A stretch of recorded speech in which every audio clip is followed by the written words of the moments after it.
In Cloverdale, Texas, where summer heat lingered thick and heavy into the evening, July 17th, 2024, baked the streets into a shimmering haze. The Watson house sat at the end of Pine Hollow Lane, a single-story brick home with a patchy lawn strewn with dandelions, a creaky porch swing swaying faintly in the still air, and a faded mailbox tilting in the parched earth.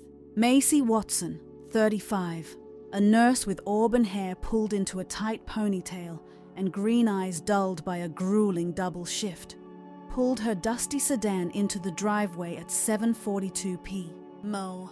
Her daughter Emma, 7, hopped out of the back seat, pigtails bouncing, her cat-shaped backpack slung over one shoulder, humming a tune from her drama club rehearsal. Rex, their German shepherd, waited inside, dark coat gleaming under the hall light, a bold patch on his chest like a badge of honor, his gold eyes sharp and steady even at rest. He'd been Jim's dog first, Macy's late husband, a cop killed 2 years back in a highway chase under a storm-slicked sky, his steady hand molding Rex into a guardian before grief carved a hollow through their lives. Macy unlocked the front door, the air inside thick with the day's heat, a faint tang of dust mingling with the scent of pine cleaner. "Homework first, Em," she called, dropping her purse on the sagging couch, her scrubs still clinging with the sterile sweat of the ER.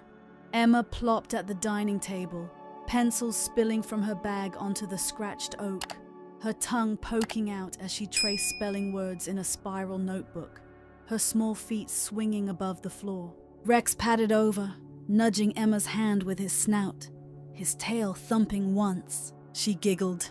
"Hey, boy," scratching his ears, his chest patch brushing her knee. Earlier that week, he'd stood between her and a coiled rattlesnake in the backyard, growling low until Macy shooed it off with a broom, his gold eyes locked on the threat. Another time, after a storm left Emma sniffling over Jim's old badge on her nightstand, Rex had nosed her stuffed bunny from the floor to her lap, lying beside her until she slept. He sprawled by the door now, ears twitching at the hum of Cloverdale outside, Mrs. Carter's sprinkler hissing across the street, a lawnmower winding down 2 doors over, the cicadas pulsing in the oaks, his bulk a quiet comfort in the house that echoed without Jim.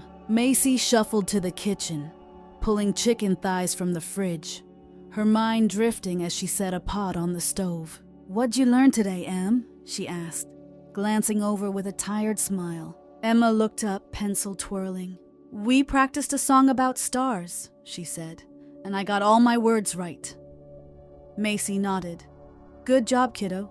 You're a star yourself." Emma beamed, scribbling again, the normalcy of the moment softening the edges of Macy's exhaustion. She sliced an onion, eyes stinging, the knife's rhythm steadying her frayed nerves when Rex's head snapped up, his ears perking toward the window. He rose, staring into the dusk beyond the glass, a low growl rumbling in his throat. Macy frowned, peering out. Nothing but the porch swing's shadow shifting in the breeze. Or maybe something else, a flicker too quick to catch. "What's up, boy?" she muttered, brushing it off. But a prickle lingered up her spine. Emma hummed on, oblivious, flipping a page, her pencil scratching out cat and dog. The neighborhood settled into its evening drone, a pickup rumbling past, a kid's bike bell chiming faintly down the block. Then a sharp knock rattled the door, louder than before, jolting Macy mid-cut, the knife clattering to the counter. "Who's that?" Emma asked, head tilting, pencil pausing. "Probably Mrs. Carter with another casserole," Macy said, wiping her hands on a towel, forcing calm into her voice, though her pulse quickened. She stepped to the entry, peered through the peephole, nothing but shadow, then cracked the door, the hinges creaking. The world spun. A man in a black hoodie shoved through, pistol glinting in his trembling hand, voice jagged with nerves. "Where's the money? Where's the safe?" he barked, sweat beading on his brow, eyes darting wild under the hood. Macy stumbled back, hands flying up, heart slamming against her ribs. "We don't have a safe!" she gasped, voice cracking as she hit the wall, framed photos rattling. Emma screamed, high and piercing, dropping her pencil, the chair scraping as she shrank back. The man lunged, grabbing Macy's arm, twisting it hard until she yelped, then shoved her down, her knees cracking against the tile, breath knocked out in a sharp wheeze. "Shut up!"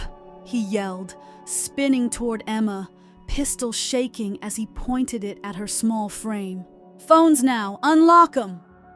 He kicked Macy's purse across the floor, keys and a stethoscope spilling out, then grabbed Emma's backpack, yanking it off her shoulder, the cat ears flopping. "You got cash in here?" he snarled, rummaging, tossing her notebook aside, pages fluttering. Emma sobbed, "Mommy, no!" curling into herself, hands over her ears. Macy crawled forward. "Leave her alone!" But he shoved her back, boot pressing her shoulder to the floor, pinning her under his weight. "I'll tie you both up. Where's the jewelry?" he snapped, fishing a zip tie from his pocket, the plastic glinting as he dangled it. "Bedroom now, move!" He hauled Macy up by her scruff, dragging her toward the hole, then froze, eyeing Emma again. "You too, kid. Let's go!" Emma's smartwatch beeped faintly on her wrist.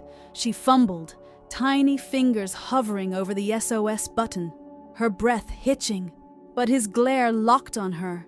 "Don't move! Don't you dare!" he roared, stepping closer, pistol swinging to her head, barrel brushing her temple, his hand trembling with rage. From Rex's view, the room tilted, his gold eyes narrowed on the man's twitching grip, then flicked to Emma's tear-streaked face, her pigtails trembling. A heartbeat thudded loud in the silence, pulsing through the air, Macy's chest tightening as Jim's voice echoed. "Rex, guard!"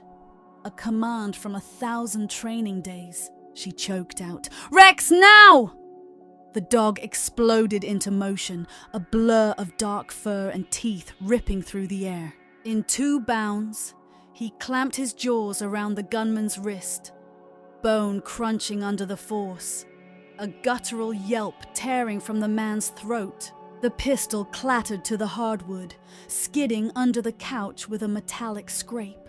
"Get it off!" he howled, flailing, arm twisting in Rex's grip.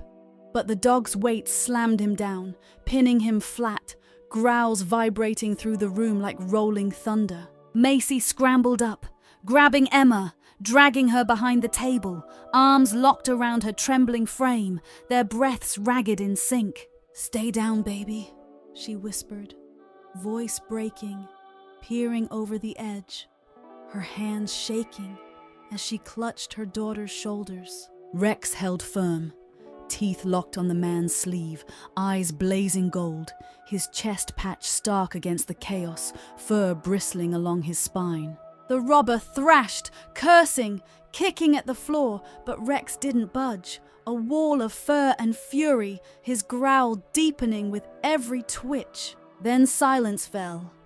Everything stilled.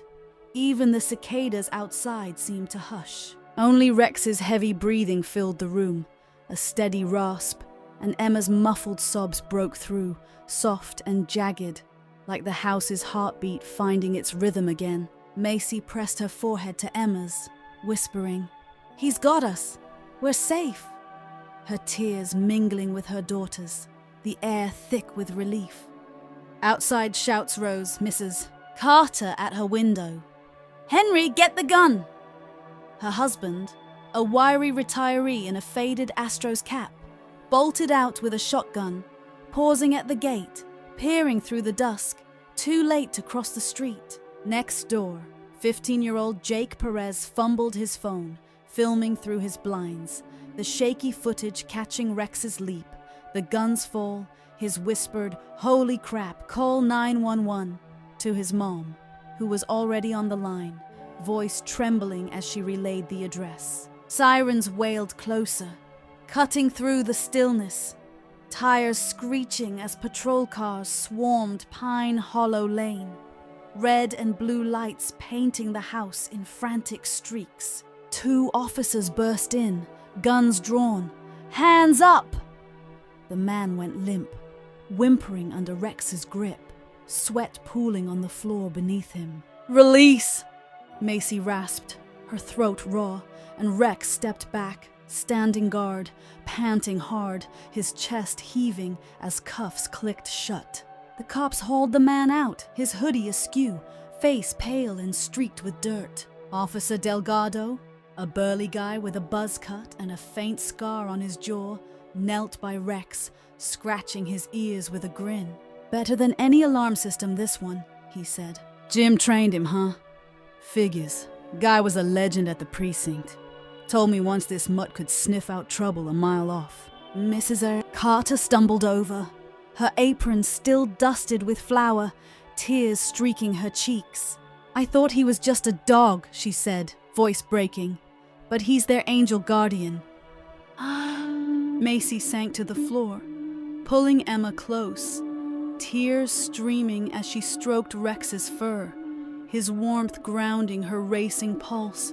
Emma buried her face in his neck, her sobs softening, whispering, "You're my hero, Rex." He licked her cheek, tail thumping once, steady as ever, his gold eyes flicking between them like a sentinel. By morning, Cloverdale buzzed. Jake's blurry footage hit the local news at 6 a.m. Family dog thwarts armed robber. The clip spread online like wildfire, racking up views. Rex's leap frozen mid-frame, the gun hitting the floor, the man's panicked yelp looping in viral edits. Comments flooded in. "That dog's a legend! Protect this family at all costs! Give him a steak!" Neighbors dropped by with treats, bones piling up on the porch in a heap. Mrs. Carter leaving a foil tray of peach cobbler with a note scribbled on a napkin. For the real hero. Monday at Cloverdale Elementary, Emma shuffled into the morning assembly, pigtails drooping, still shaken, her sneakers scuffing the gym floor. The principal, Mrs. Lopez, called her up, her voice warm over the crackling mic. "Today we've got a special guest among us," she said, smiling. "Emma's dog Rex saved her family. You've probably seen him online. Over 1 million views already and counting." Kids cheered, clapping echoing off the cinder block walls. Emma blushing as she clutched her backpack, a shy smile breaking through. After school, 2 officers stopped by the house, Delgado and a younger cop, Ramirez, carrying a small box. "We melted down one of Jim's old badges," Delgado said, revealing a makeshift medal on a blue ribbon, the metal scuffed but shining. "For Rex, bravest mutt in Texas." Macy's eyes welled up, her fingers trembling as she fastened it around his neck, the metal glinting against his chest patch. Emma giggled. "He looks like a superhero now." Ramirez nodded. "He is one, kid." That night, Macy sat on the couch, Emma asleep against her side, her small chest rising slow under a blanket. Rex sprawled at their feet, metal swaying with each breath. The TV flickered off, leaving silence, the Texas heat easing into a stillness that wrapped the house like a sigh. She traced his patch, Jim's voice soft in her memory. "He'll keep you safe." Another memory surfaced. Jim in the driveway, Rex at his side, the day he'd made Sergeant, tossing a stick across the lawn. "This one's got my back," he'd said, winking at Macy as Emma toddled after, barely 2, clapping at the dog's bounds. Next morning, Macy pulled the security footage from the porch cam, freezing it on Rex mid-leap, his form taut and fierce. She printed it, the ink still wet as she hung it beside Jim's framed portrait in the hall, then pinned Emma's school drawing below. My brother with a tail.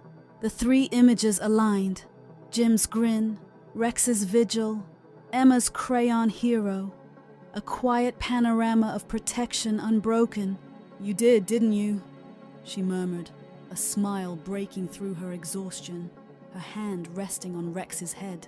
Cloverdale's chatter grew. Folks at the diner swapped stories of Jim's calls, how Rex had trailed him on patrol runs. A shadow with a badge of his own. The camera panned to Macy's face, eyes steady through the window's dusk light, her voiceover rolling, quiet but firm.